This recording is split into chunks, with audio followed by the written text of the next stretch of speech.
After a year on the road, I thought I'd get tired of traveling. The endless clatter of railways, highways, and everything in between. But as my train pulled into the station at Bellariva, I felt every bit as excited as the first day of my journey. A whole year. It felt like a lifetime. The places I'd seen, the people I'd met, of course, the forgotten treasures I'd given a new lease of life along the way. I'm a restorer by trade. Bringing our most beloved possessions back to life is what I love to do. I'd been traveling for months, working my way from one town to the next, fixing everything from family heirlooms to VCRs. Bellariva was my chance to take a break. Unfortunately, that would have to wait until after I'd unpacked.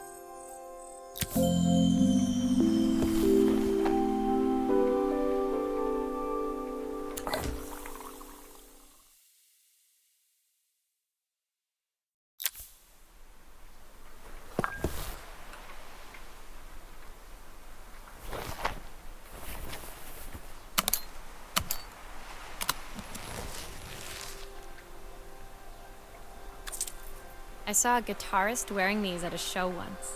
Rock and roll repair woman, at your service. The tools of my trade. No hope of restoring things without these. I picked up these sunglasses on my last stop. Hopefully I'm cool enough to pull them off. My passport. Not many blank pages left now.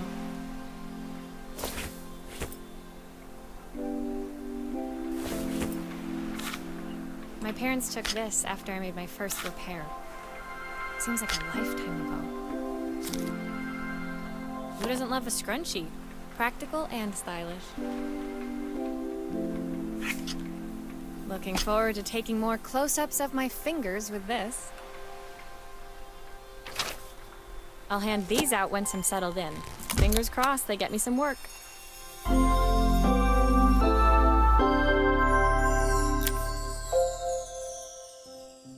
Finally, I'd made it to Bellariva. I'd come for the food festival, taking place in a few days' time. After living off TV dinners and instant ramen for the last few months, I was craving a decent meal. Of course, I'd need to earn enough money to pay for it, so I figured I'd head out the next day and find some work. My parents never wanted me to go. They wanted me to stay in their shop and have a simple, stationary life. I knew there was a world out there, beyond the four walls of our antique store, that I had to be a part of. I daydreamed constantly about the weird and wonderful places each of our antiques came from.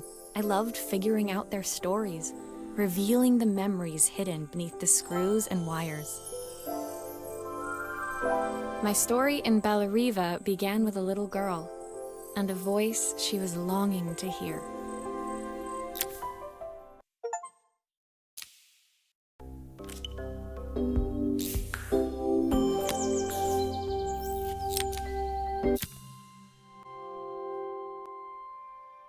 It was my first morning in Bellariva, and I couldn't wait to leave my hotel and explore. It was a quiet town, its streets and alleyways basking peacefully in the hot morning sun. In the main square, meanwhile, preparations were underway for the festival in a few days' time. As I handed out my flyers, I wondered what the people of Bellariva would need me to fix. So far, everything here seemed perfect. I was starting to worry I'd made a mistake when I felt someone tapping me on the back. Hi, I'm Izzy. Do you know how to fix things? It was a little girl, maybe 7 years old, who must have gotten hold of one of my flyers. She rummaged around in her backpack until she hauled out a battered red cassette deck. My tape is broken and I can't make it work anymore. I tried to fix it myself, but there's this metal thing in the way. Can you try?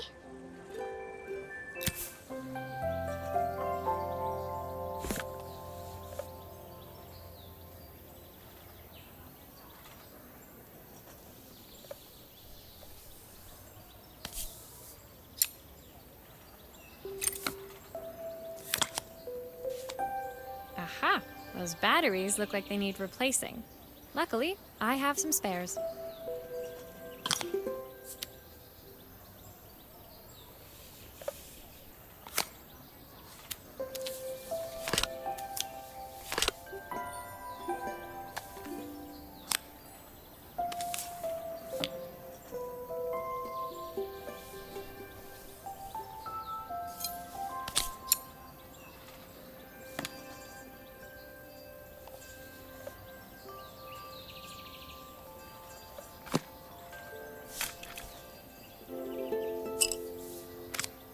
Why did you do that? How did you do that? I didn't see.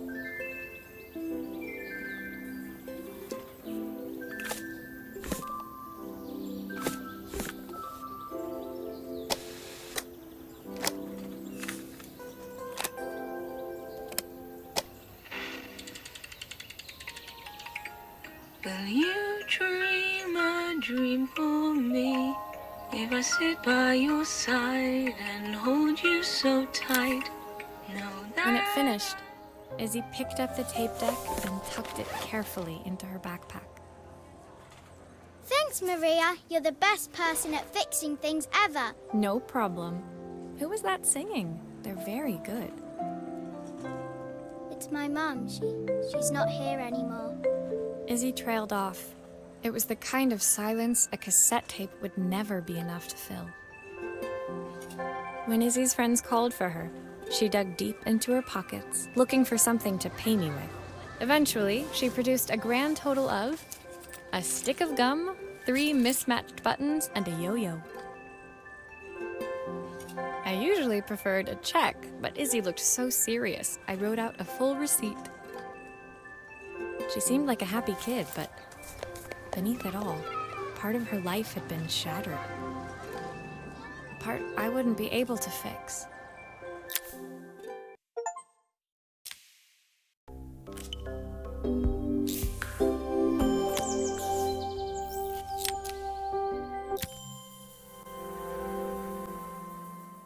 My first repair complete, I spent the rest of the day doing small jobs in and around the square. I was exhausted when I got back to my hotel and found a message asking me to make one more visit. The address led me to a quaint little house, a stone's throw from the beach. Bathed in the evening light, it looked beautiful, in spite of its flaking paintwork and chipped tiles. The front door was opened by a harried-looking man, still dressed from a long day at the office. Are you Maria? My name's Joseph. I'm Isabel's father. I'm so sorry she bothered you this morning. Please, come in. I'd like to settle up properly. On the mantelpiece, I saw the remains of a broken statue. Without thinking, I picked up a fragment. Ah, my father's statue. What's left of it, at least. Yet another way I'd have disappointed him. It survived 100 years in this family. But 5 minutes with Isabel and... Do you think you can salvage it?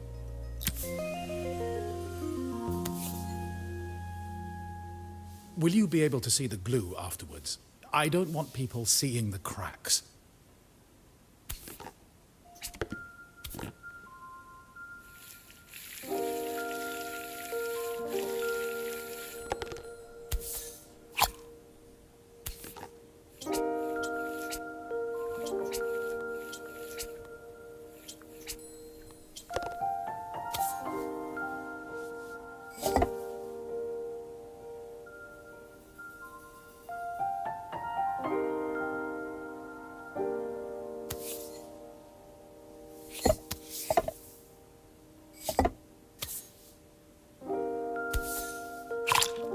Sometimes I think my daughter should come with a warning label.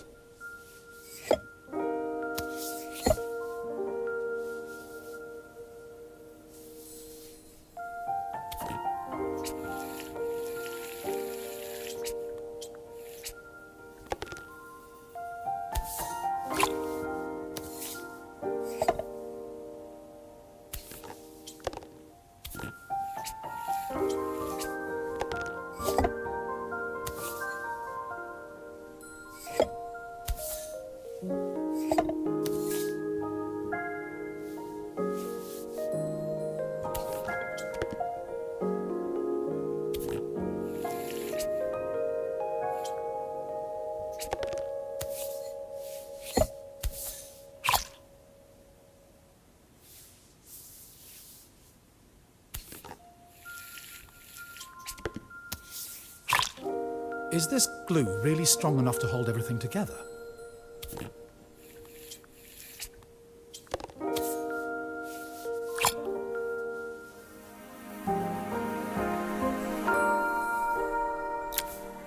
Thank you, Maria. It looks as perfect as it ever did. My father wanted me to make something of myself. He didn't have time for anything less. As Joseph put the statue back on the shelf, it nudged against the family portrait stood proudly next to it. So he was Bellariva's mayor. And that was Izzy's mom. They must both miss her so much. Sorry, I'm a little tired. I've been working late getting things sorted for the festival. There's only a few days to go. Looks like I'll be working late. Again? When I told my parents I wanted to leave, they always found an excuse to be busy, to avoid talking about it. I guess keeping themselves occupied was their way of pretending it wasn't happening. Joseph's work must have been taking up so much of his time. But maybe that was what he wanted. I just hoped he was finding enough time for Izzy, too.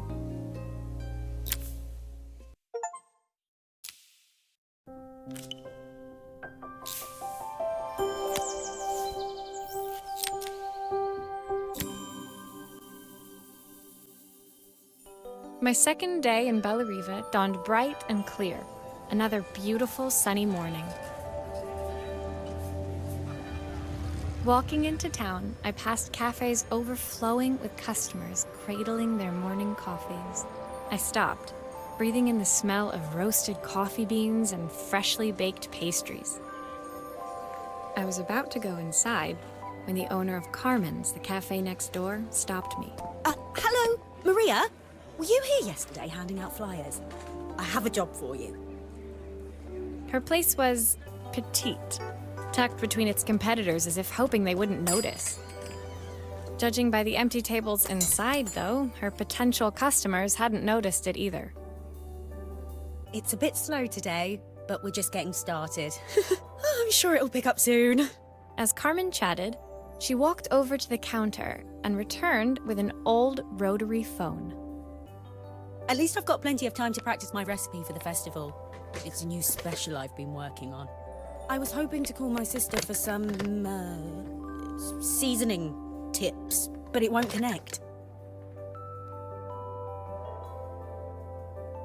Can you see if you can figure out what's wrong?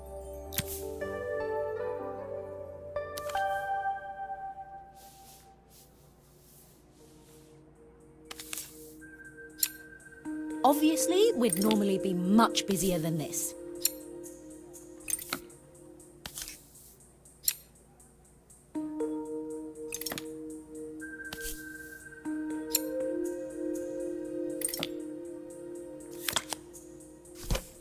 You can fix it, can't you?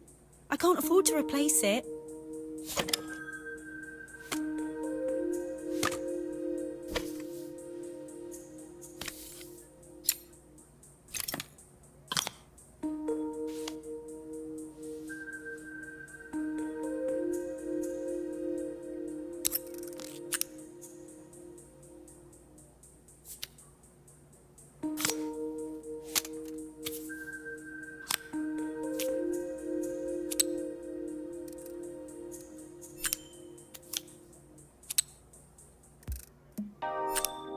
Looks like this new circuit board is all hooked up.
When I handed the phone back to Carmen, she seemed almost reluctant to take it from me.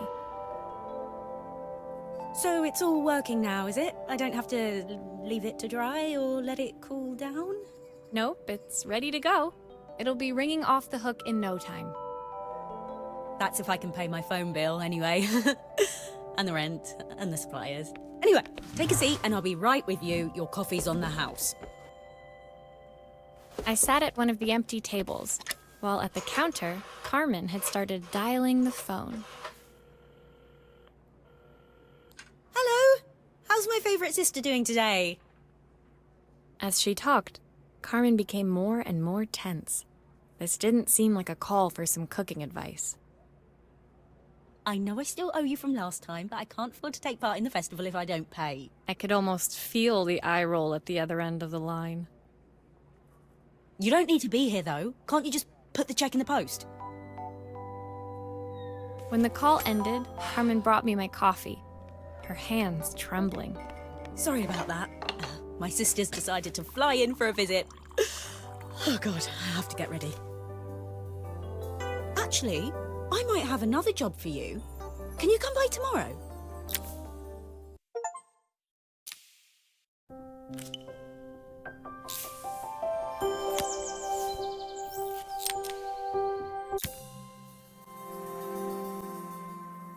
The next day, I'd promised Carmen I'd return to help her get the cafe ready for her sister's arrival. I was about to set out when I received an unexpected call from my hotel's reception desk. Apparently, another guest had asked for me by name. Curious, I took the creaking elevator up to the top floor and made my way to the room number they'd given. I knocked. Are you here about the camera? It's about time. The woman in front of me was immaculate. Not a hair out of place or a crease to be seen. My sister tells me you know how to fix things. I'd usually go to an expert, of course, but in this town... So this was Carmen's sister? The two of them couldn't have been more different. Inside her room, I saw a beautiful reflex camera, any professional photographer's dream. The viewfinder is completely dark. I can't see anything through it at all. I assume you can figure out what's wrong?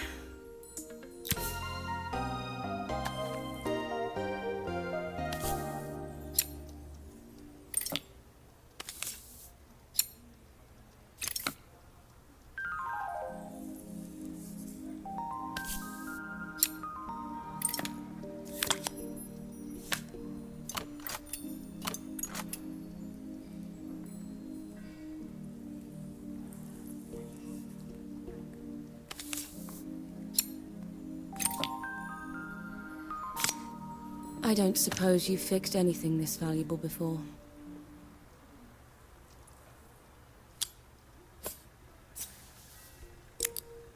If I used the screwdriver, I could adjust the angle of the mirror.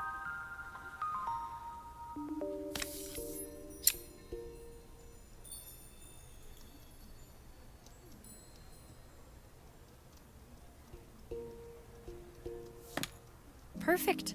Now the viewfinder should be working.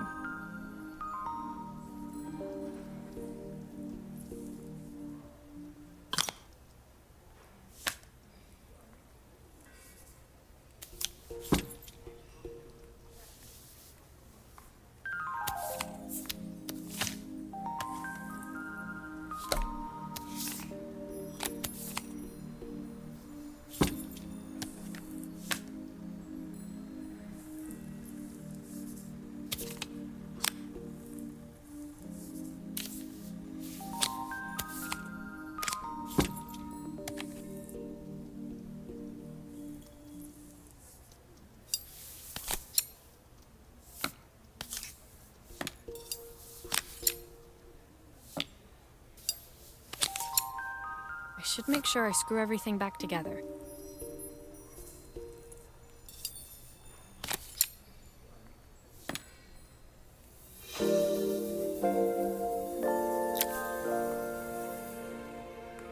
I felt a pang of envy as I handed the camera to Helena. I put my disposable to shame. I picked it up on my first trip to Paris. It's a 1958 limited edition, the first of its kind. It cost me 3 months' salary, but it was worth it. I had no idea what 3 months' salary meant to Helena, but I was pretty sure it was more than I could afford. It was strange, really, that we were even staying in the same hotel. I'd picked this place because it was cheap and cheerful, but surely she could afford somewhere better? She took some test shots, fiddling with the camera settings until she was absolutely satisfied. This work is immaculate. At least there's one person in this town who knows what they're doing.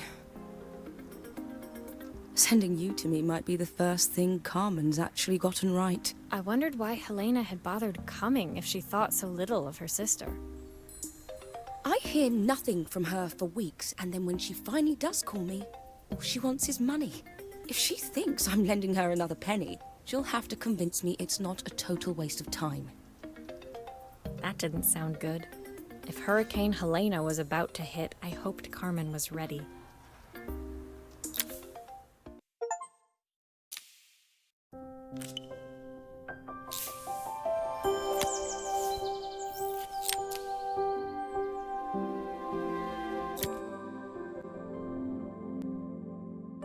The sun was setting over Bellariva by the time I reached Carmen's cafe. From the outside, it looked as quiet as ever, but inside, I found Carmen cleaning like her life depended on it. Maria! Oh, don't mind all of this. If Helena finds one speck of dust in here, I'll never hear the end of it. Carmen seemed pleased to see me, but I sensed the fidgeting tension beneath each sweep of her mop. Trying to live up to the standards of someone like Helena seemed like an impossible task. I hope you didn't mind fixing the camera for her. She was furious when it broke. I really need this to go well. If she doesn't lend me the money, I don't know how long I can keep this place going. Carmen led me to a back room, where she'd laid out the components of what looked like a neon sign. I had this made when I first opened the cafe, but I'm hopeless with electronics. So there was supposed to be a sign outside.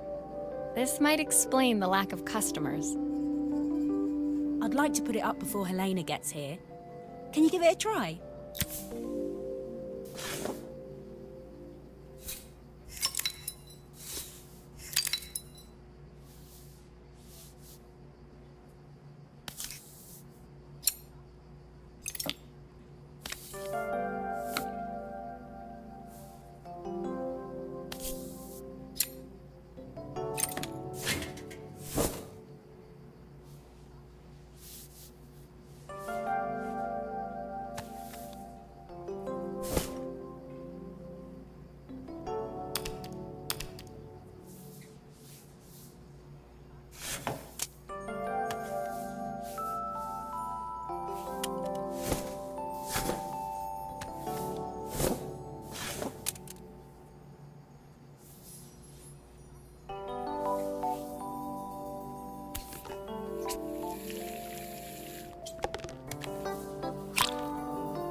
It's a bit, flat. Maybe if it flashes, it'll really catch people's eye. Great idea. I think I have a spare part that could do that.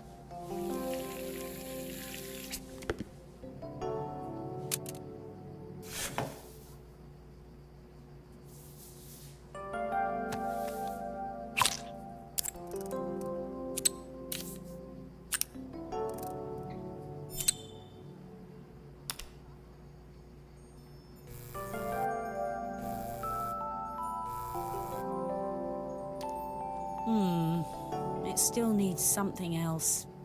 Maybe we can add one of these.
works.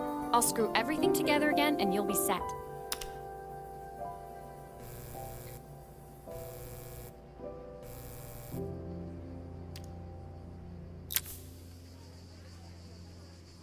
The sign fixed, we headed outside and mounted it carefully over the cafe door. That's perfect, Maria. It looks just how I imagined it. When I had this sign made, it all seemed so simple. Oh, I can't believe I might have to give it all up. I hope I've done enough. The smile froze on her face as she spotted something over my shoulder. I turned to see. Of course, my sister owns the only cafe in this entire town that isn't actually open. For better or worse, Helena had arrived. Carmen opened her mouth to explain, but Helena swept indifferently past her. Finally pausing in the doorway, she turned back towards Carmen. The first thing we're doing is getting rid of that hideous sign. And with that, she disappeared inside. I hoped Carmen's chances of saving the cafe hadn't disappeared with her.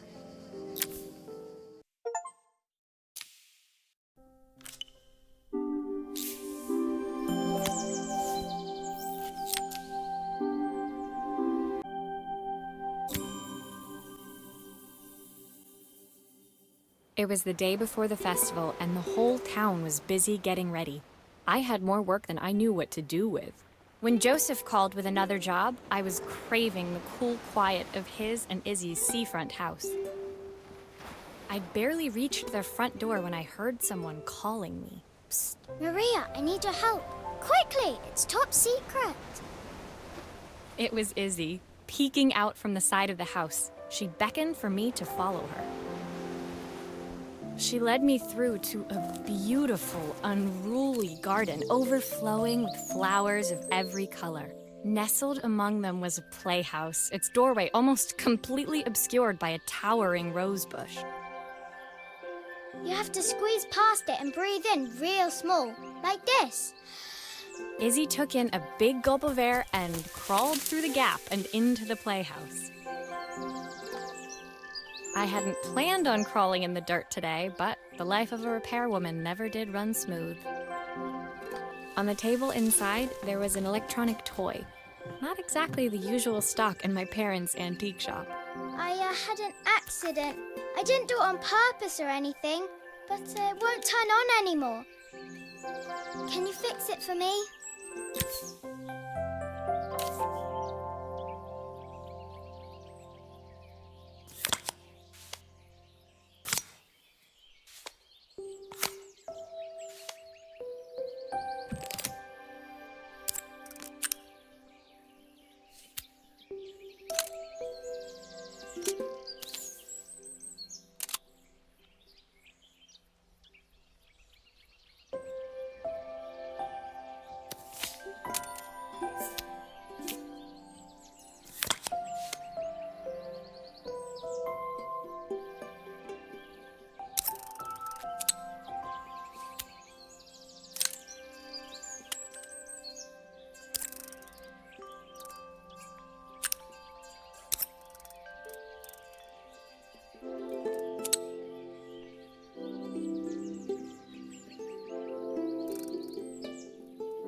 grown-ups play games as well?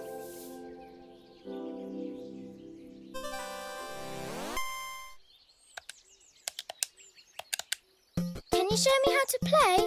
I tried before, but it was so hard.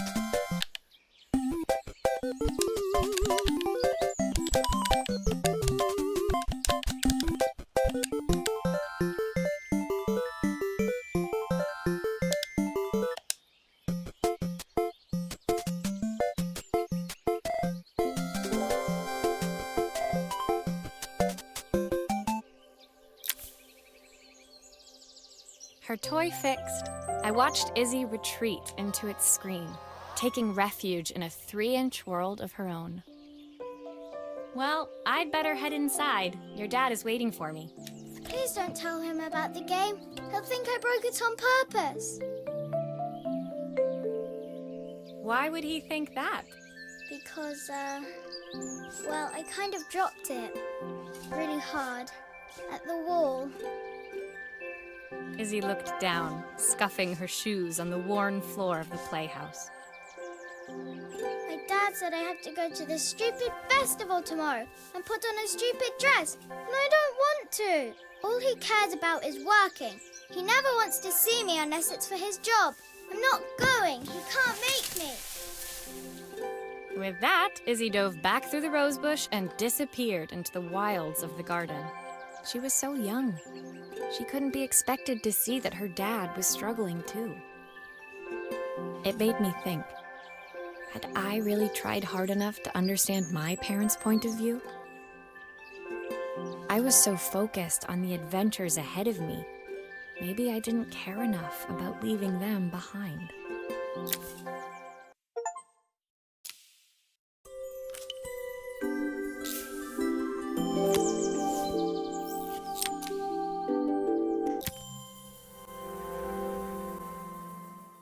Leaving Izzy hiding in the garden, I walked around to the front of the house and rang the doorbell.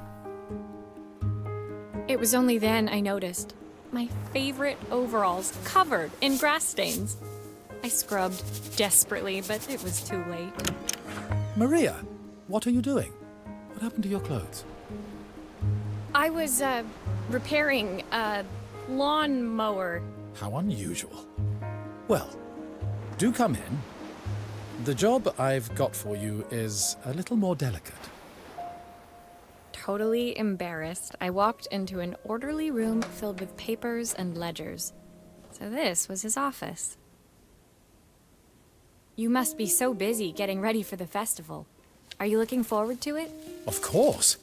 It's traditional for the mayor to judge food from every cafe and restaurant in town. I'll be declaring the best chef in Bella Riva by this time tomorrow. Speaking of which... He unclipped the watch from his wrist and very carefully handed it to me. I'll have a tight schedule to follow, but my watch stopped working a while ago. Could you see if you can make it tick again?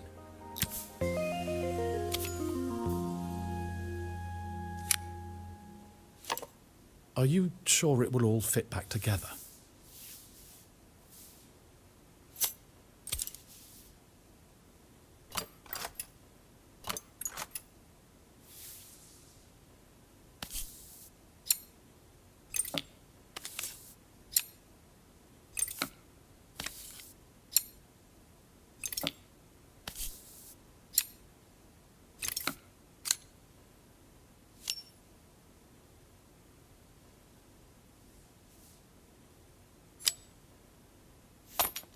Ah, the main plate has completely cracked. I'll need to replace it.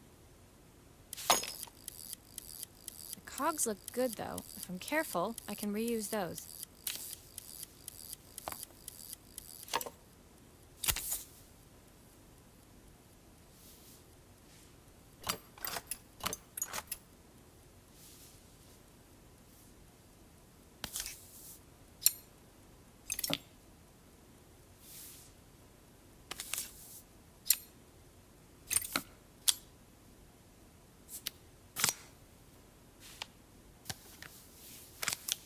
I've not gone a day without this watch since my wife gave it to me.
As I handed the watch back to Joseph, my fingers traced over the engraving on the back.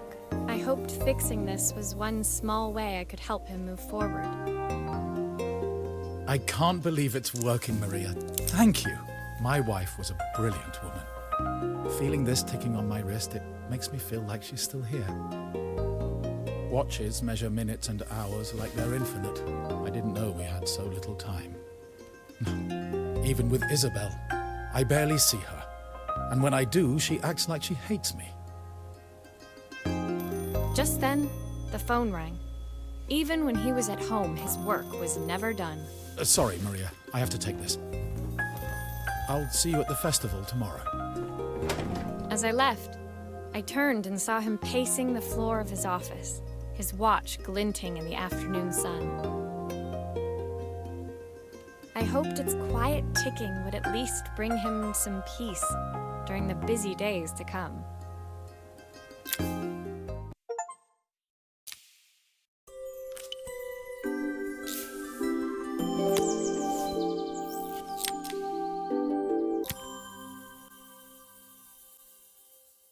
When my last job of the day brought me to Carmen's apartment, the door was opened by someone I didn't expect to see, Helena. Sorry for inflicting this mess on you. Carmen's never seen a knickknack she doesn't want to buy, apparently. Carmen's apartment was a little chaotic, but totally charming. It was easy to imagine her living in a place like this. It definitely wasn't Helena's style. She seemed more upmarket than flea market. I wondered why she was even here. We're having a clear out, or at least I am. Carmen's not helping, as usual. There's a market at the festival tomorrow. I'm selling some of these things to make her some money. She says she has nothing when there's all this stuff right under her nose. Helena stepped delicately past the items on the floor and reached down to pick up one from the pile. Look at this slide projector. Our parents treasured it, but Carmen treats it like a piece of junk. Can you take a look?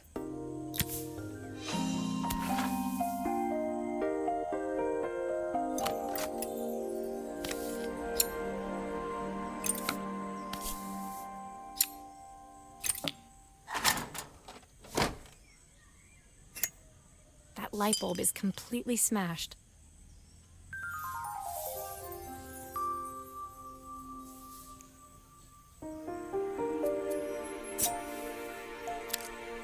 Okay, I'll need to redirect the light to the lens at the top for the projector to work.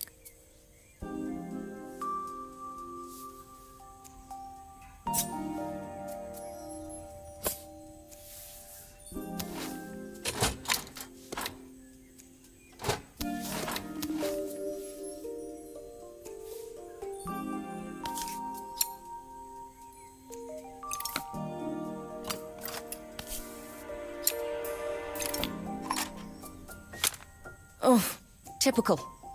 Carmen's even managed to get a slide stuck in here.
I was so excited when I moved to the city. Carmen, she looked so sad.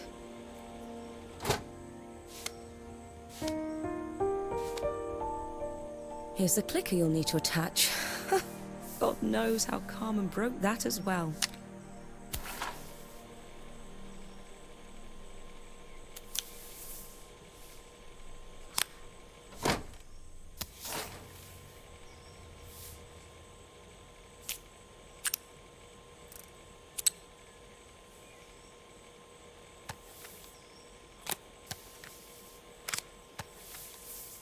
Still a few parts missing.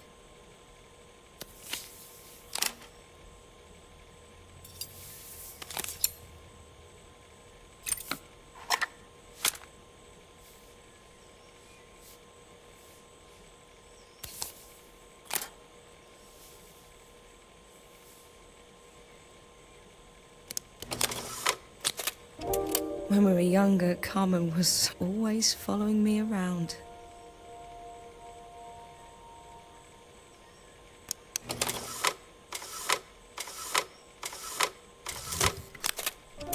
I suppose she looked up to me. A cool older sister.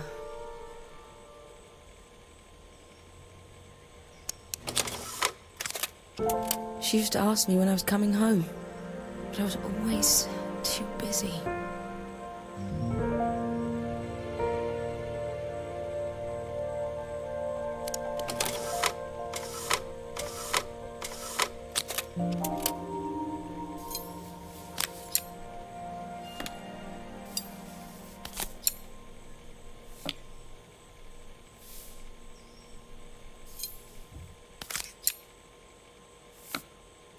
I think I've missed a screw somehow.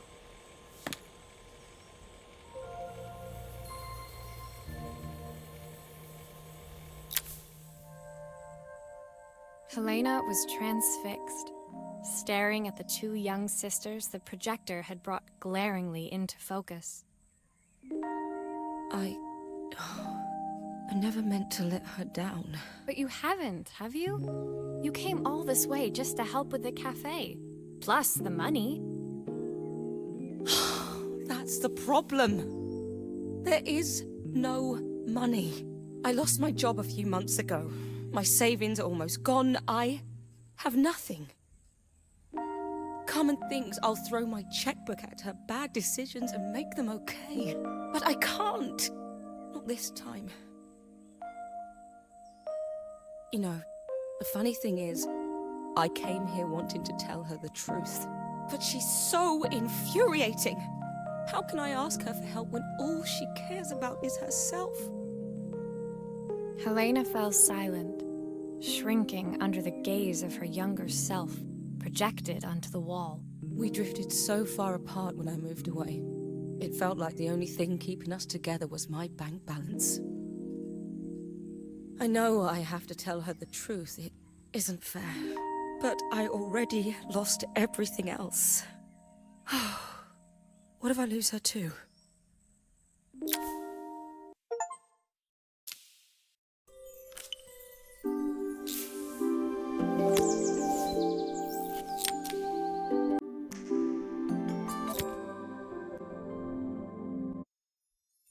The day of the festival finally came, and after all my hard work, I was ready to put down my tools and pick up a fork.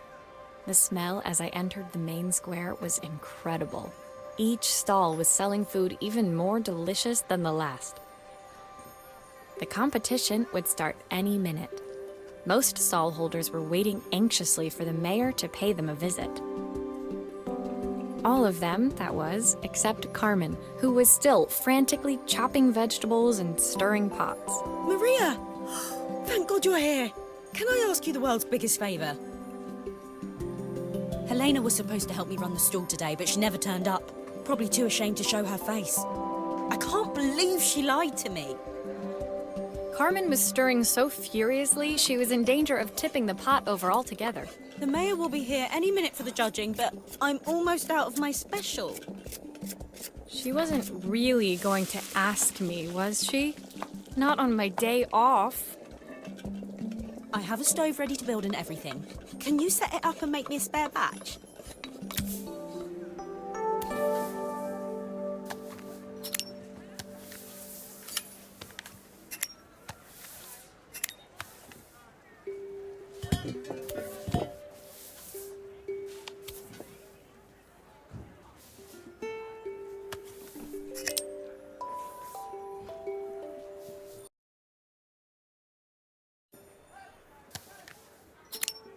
It all fits. Now to light the gas.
I think that pot is really boiling now. Smells great if I say so myself.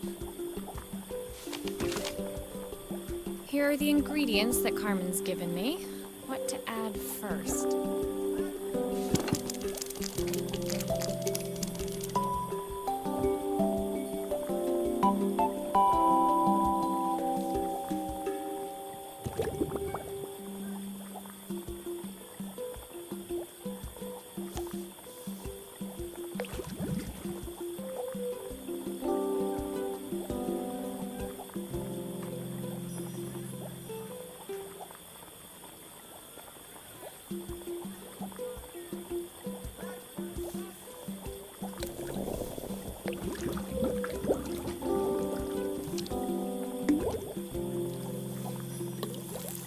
Looks good. I'll scoop a spoonful when I'm ready to serve.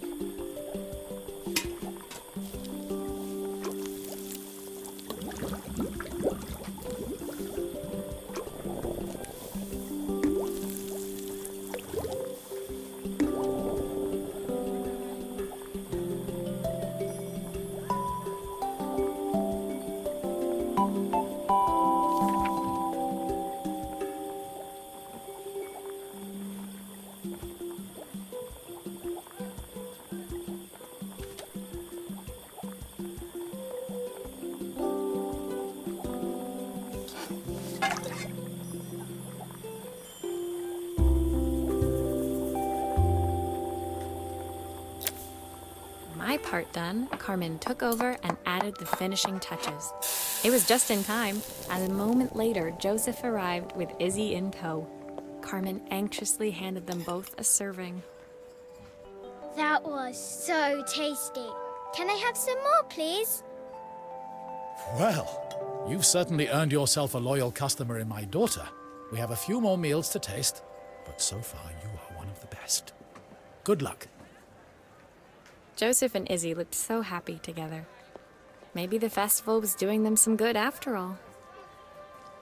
Carmen, on the other hand, seemed annoyed. But why, when it had all gone so well? I wish Helena was here to see this. She's so convinced I'll never succeed at anything. She wants what's best for you. She's just not very tactful about it. Yes, I know. Even when I was a kid, she pushed me when no one else did. I just wish she hadn't lied to me. But then, I've asked so much of her over the years. I never stopped to think how much she actually had to give.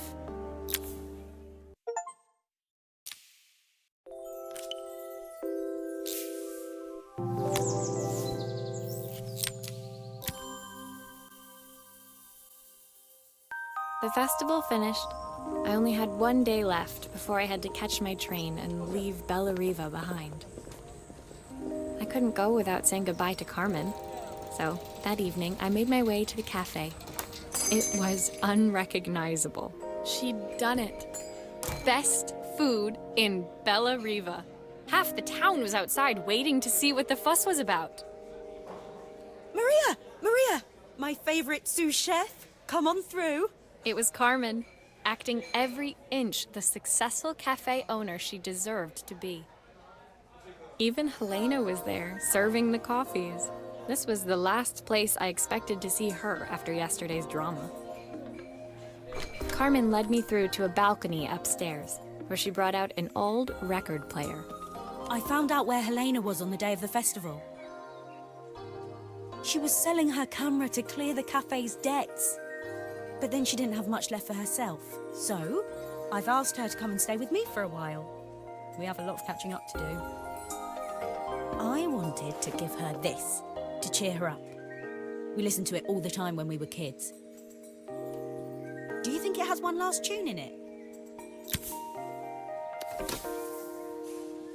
Okay, let's see what happens when we turn this on.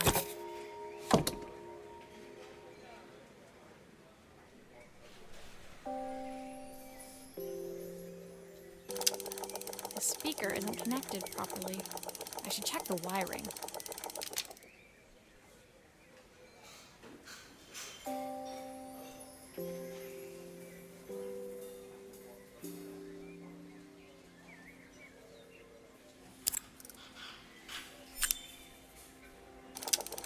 The speaker isn't connected properly. I should check the wiring.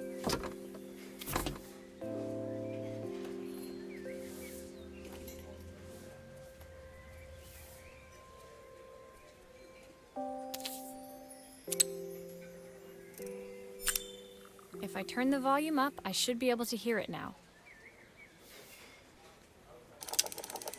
The speaker isn't connected properly. I should check the wiring.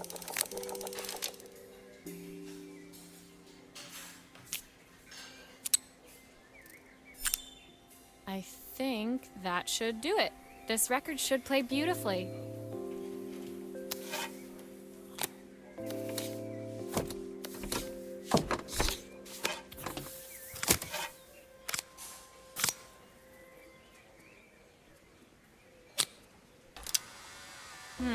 It's spinning the wrong way. How can I get it to play in the right direction? It must be to do with the motor. Let's see if one of these spares can turn things around.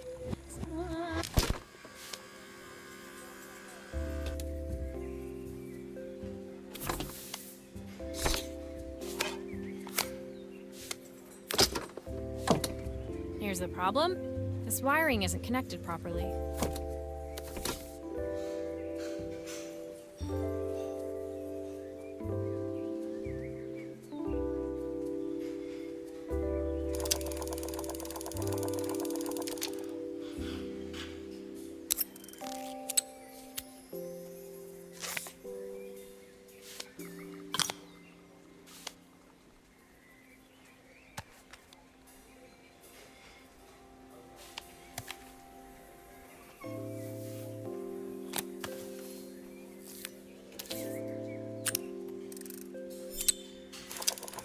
Well, it's playing in the right direction.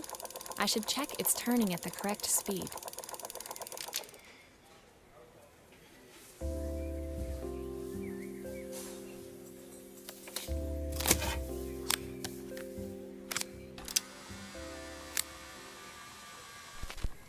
What will remain of The sweetest words I've ever heard.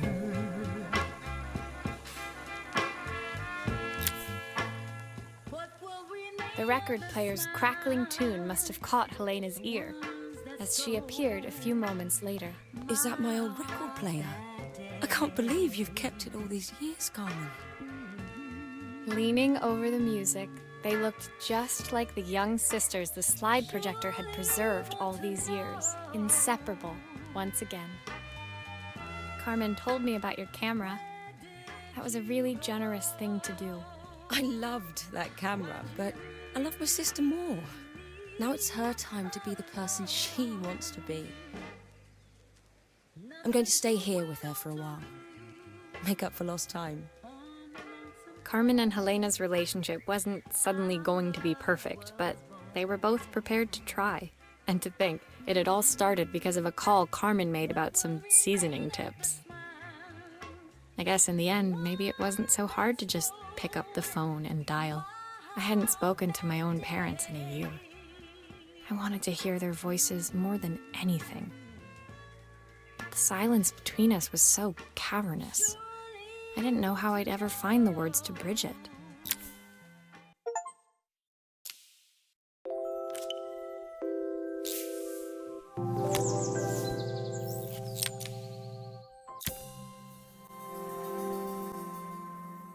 My final morning in Bella Riva, I received one last call out to Joseph and Izzy's house. I knew I had to pack, but I figured I could squeeze in one final job before I had to leave. When I arrived, I found Joseph tidying up his wilderness of a garden. The playhouse was already cleared. Inside, I could see Izzy happily testing out her screw-driving skills on the back of her cassette deck. You've made quite the impression. Izzy, tells me she's going to be a repairwoman like Maria. I'm sure she could be anything she wanted if she put her mind to it. She could. She's a brilliant child. Spending the day with her at the festival, I haven't had so much fun in ages. I wanted to give her something before she starts to forget. Inside, the house was transformed, flooded with light and the sounds of the garden.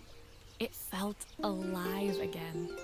This would be my last repair in Bella Riva, but it felt like it was the house that had really been restored. It's a music box. It used to play beautifully, but now when I wind it up, nothing happens. I'd love for Izzy to hear it sing again. Can you help?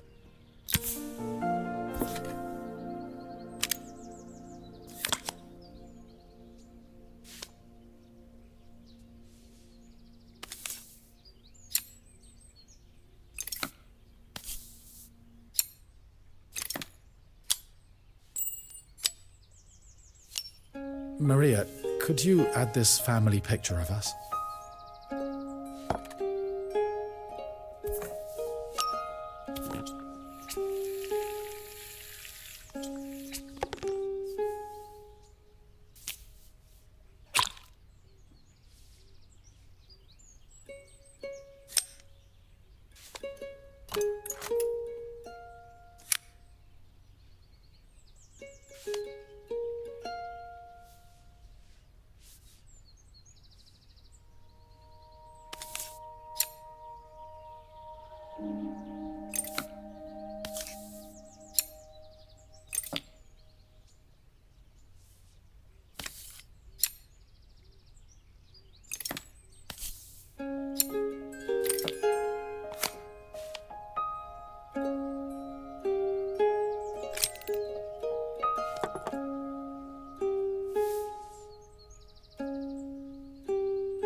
This mechanism is completely broken. I'll need to take it all apart before I can fix it.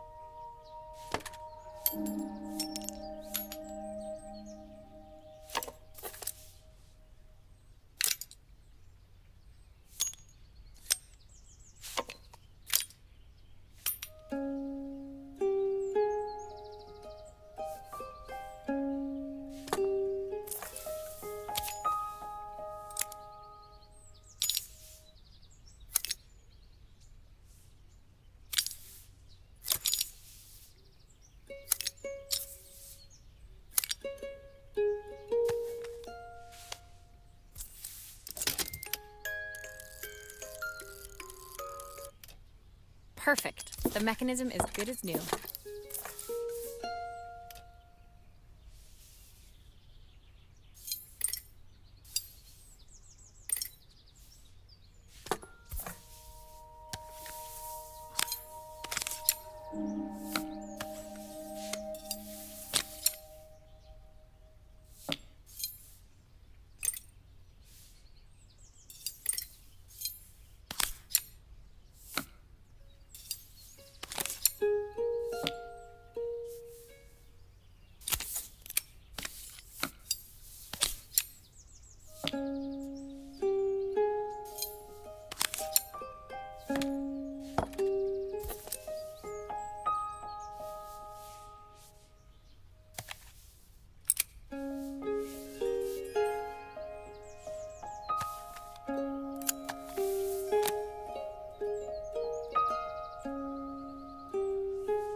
I think that's everything back.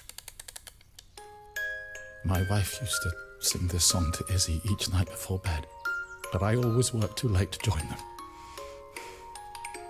Will you dream a dream for me if I sit by your side and hold you so tight? I've missed so much already. I want to be the father my wife wanted me to be.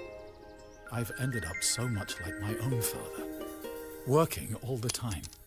Izzy needs me more than that, especially now it's just the two of us. My daughter comes first. Well, until she gets bored of her stuffy old dad anyway.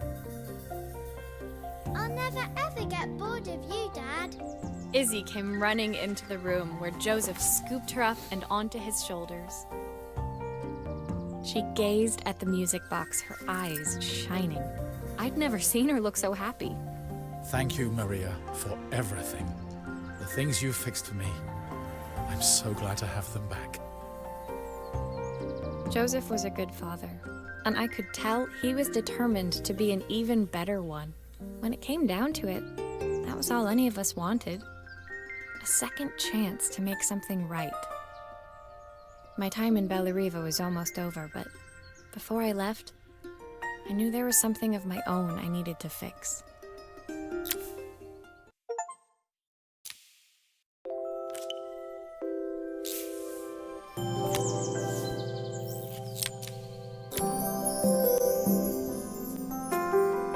My time in Bellariva was almost at an end.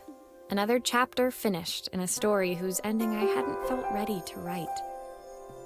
The people I'd met, the items I'd restored, they'd taught me so much about what was really important. Pulling out my suitcase from beneath the bed, I remembered the day I stole it from my parents' shop, the day I left. Afterwards, I was too ashamed to call them, to apologize. It was a guilt I'd been carrying around every day since. As I packed, I knew that it was up to me to find a way to lighten the load.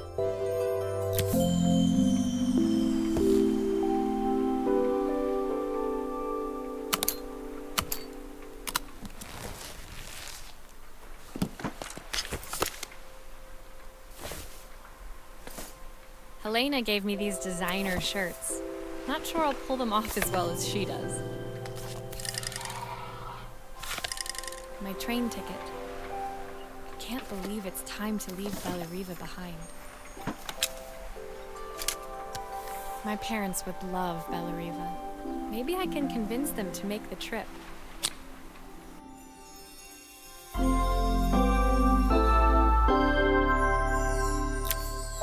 My suitcase was full, but it was my heart that felt heavy as I made my way to the station. I was sorry to be leaving Bellariva behind, but I hoped that in my own small way I'd made a difference. Helena and Carmen's reunion was possible because they'd learned to overcome their differences.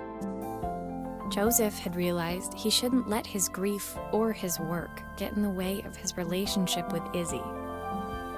They'd each learned to see things from someone else's perspective. Maybe it was time I saw things through my parents' eyes. I knew it would be easier to jump on the next train, put even more distance between us, but I finally felt ready to talk to them. I just didn't know if they would feel the same. Did I even remember their number? I wasn't sure until I reached for the phone and it all came flooding back.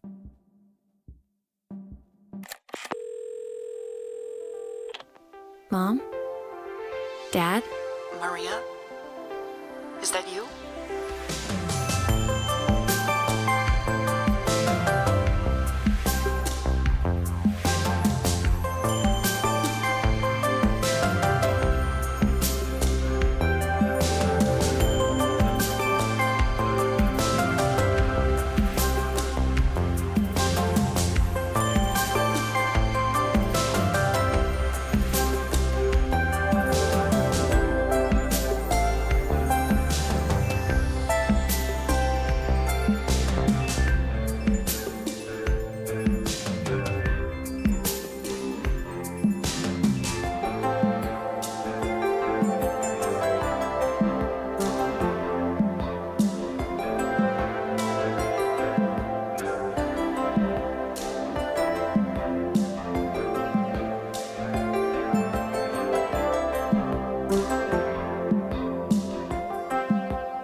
Dear Maria, Carmen here. Sorry I haven't written. The cafe's been absolutely manic since you left. Luckily, I have Helena here to help. You wouldn't recognise her. She's like a new woman. She's always running round, taking orders and making drinks. I even heard her compliment a customer on their outfit. Personally, I draw the line at fluorescent green bowling shirts, but each to their own. It certainly made the customer smile. She misses the city, though. Bellariva's many things, but it's definitely not as chic as she'd like. She said there was a coffee shop near her old apartment where they made coffee with a shape drawn on top. It got me thinking, I'm an award-winning chef. I can figure out how to put a leaf on a cappuccino. A bit of cosmopolitan coffee might be just what Helena needs. Of course, ordering a new coffee machine was the easy part. I wish you could have seen the mess I got into trying to put the thing together.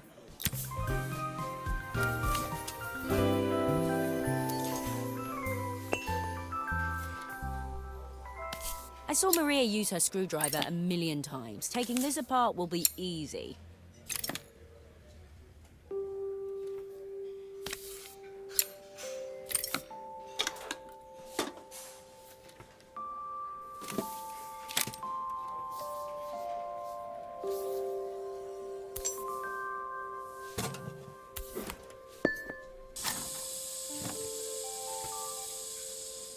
These pipes look pretty simple. I should start with them.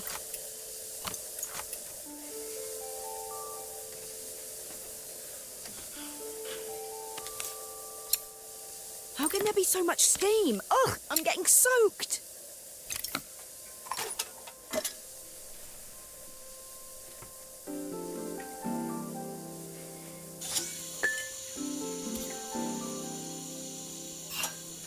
Oh, I wish Maria was here. She'd know how to put these pipes together.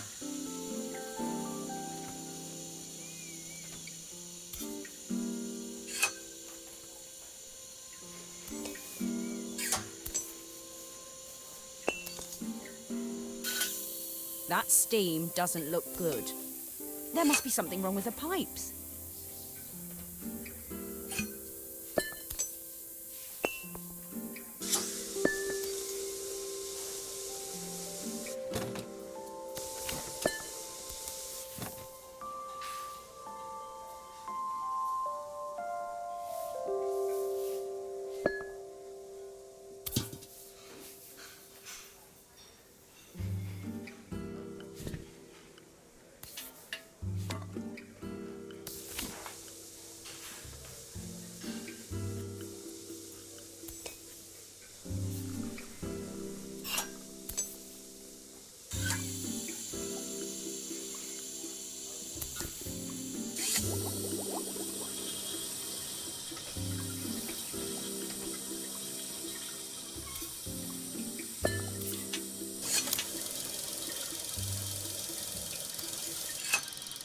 Finally, no more steam.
think that's everything. Better test the buttons, just to make sure.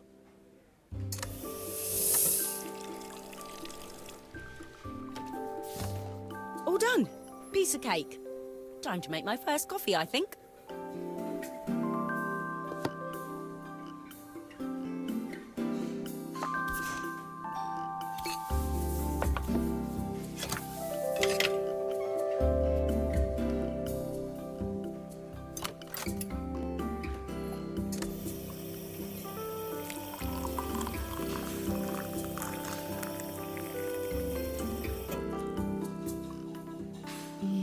Smells delicious.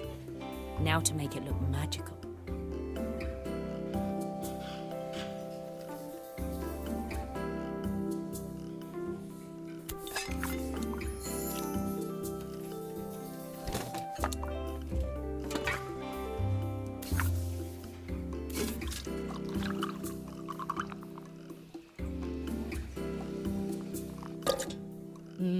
A perfect coffee. All it needs is a saucer and a couple of Helena's favourite biscuits.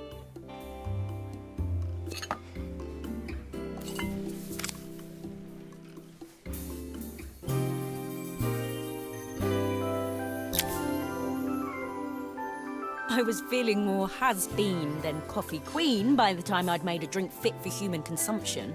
It looked a bit, postmodern, but knowing Helena's refined tastes, I hope she'd think it was intentional. Always the connoisseur. She didn't even bother to look at it at first. She was so busy wafting it under her nose. Steamed up her glasses, of course. How was she going to see my work of art through an eye full of fog? When she finally spotted it, though, she was totally impressed. I'll admit, she spent several minutes trying to figure out exactly what it was I'd drawn. She decided it was probably a horse.